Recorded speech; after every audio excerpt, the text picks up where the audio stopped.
Hi, and welcome back to Social Studies with Miss Wardell. So today we are in chapter 18. We're talking about environmental impacts and how it impacts colonial life.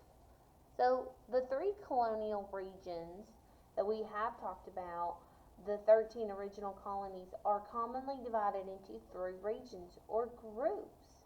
These groups are based on geographic locations as well as economic and cultural characteristics.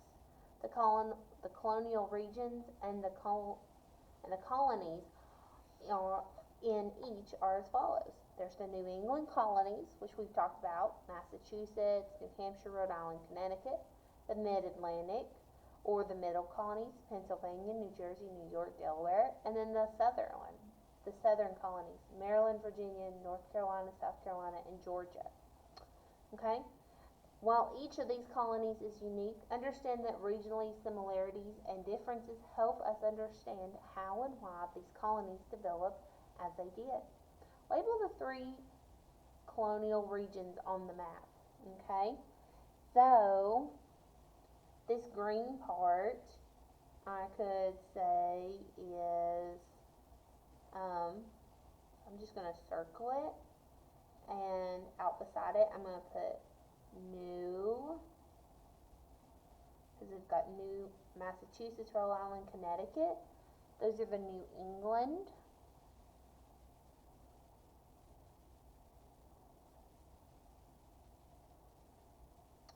These purple, these are the Mid-Atlantic.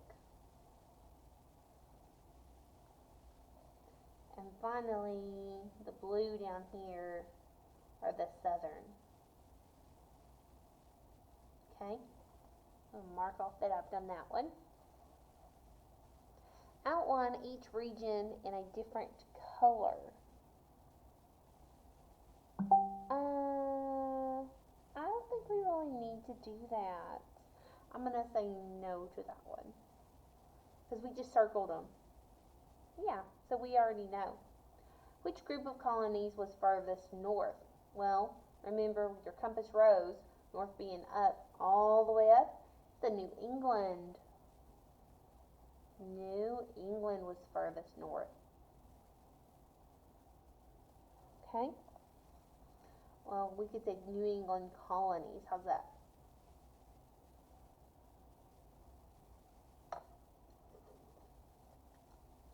Make sure that looks like an O so that you can tell, okay? Colonies. Is that better? Which group was furthest south? Well, going directly down, the blue, so these are the southern colonies.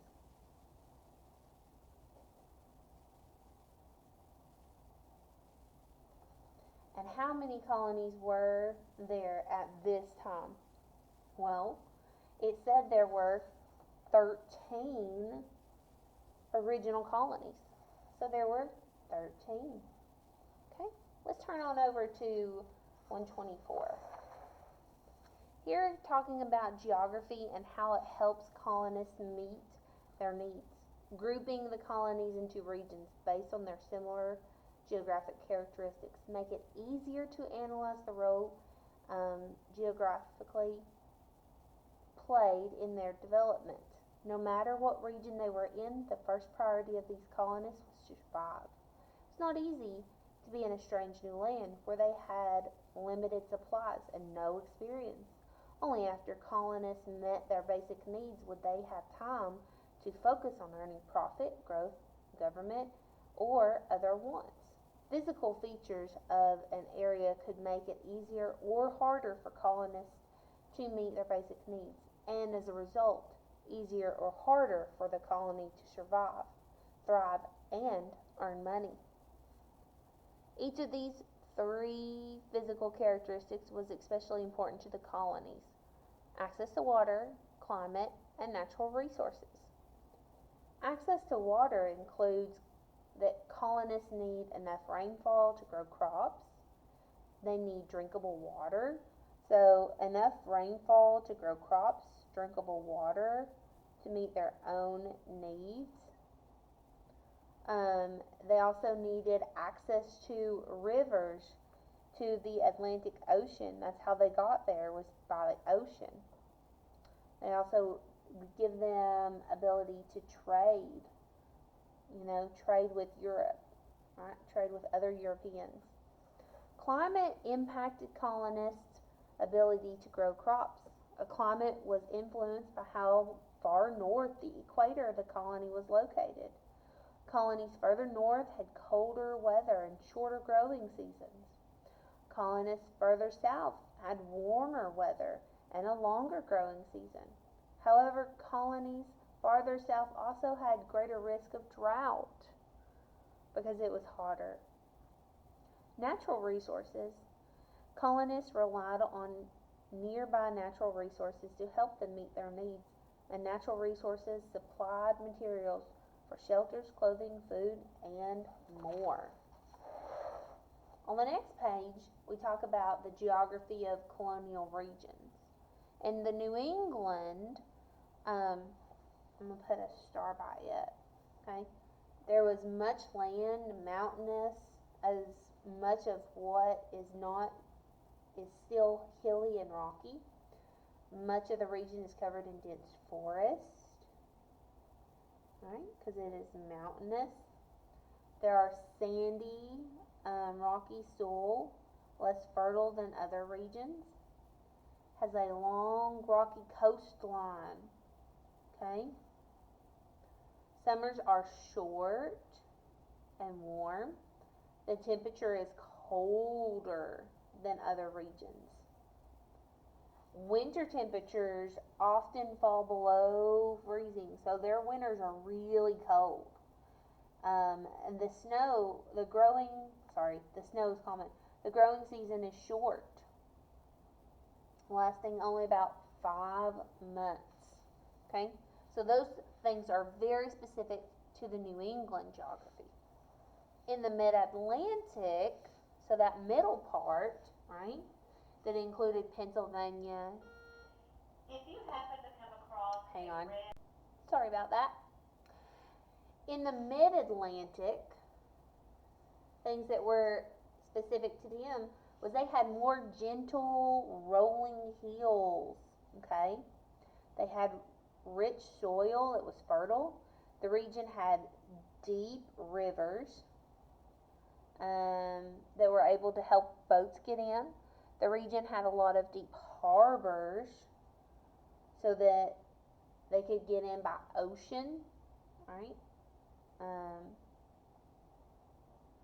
going to put by ocean here.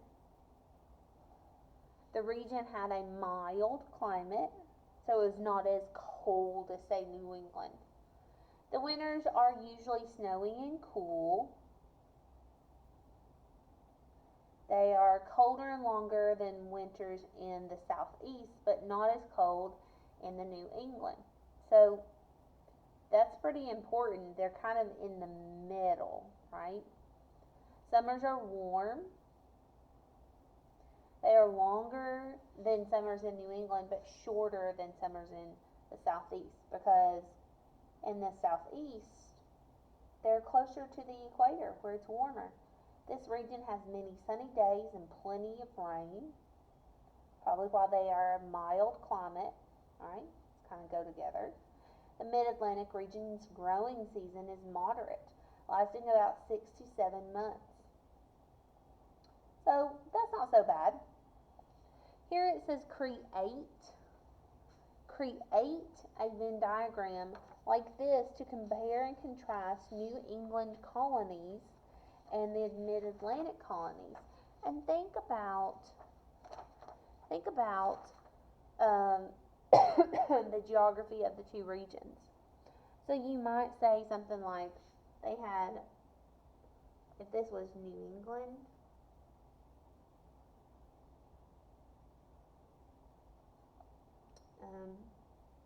Mid-Atlantic, the New England had mountains, whereas the Mid-Atlantic had like rolling hills.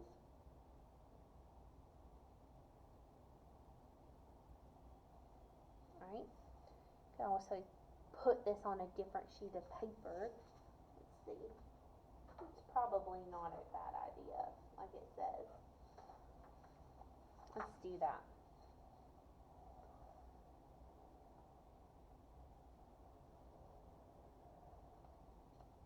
Okay, so rolling hills,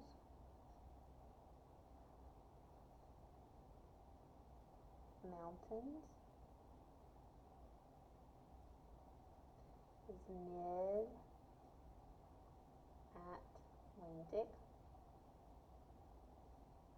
New England. Okay. One of them said that they had rich and fertile soil, right?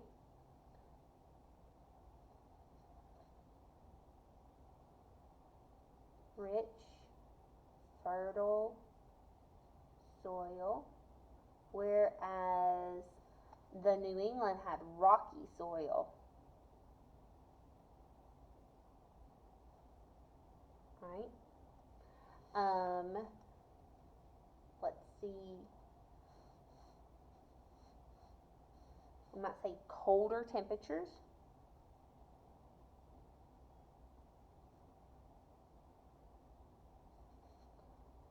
You could put mild temperatures here. And really for both of them, they had access, right? An access to the coast. I'd love to see if you could fit maybe one more thing in each of these, okay? One more thing in each of these. Alright guys, I'll see you next time. Goodbye.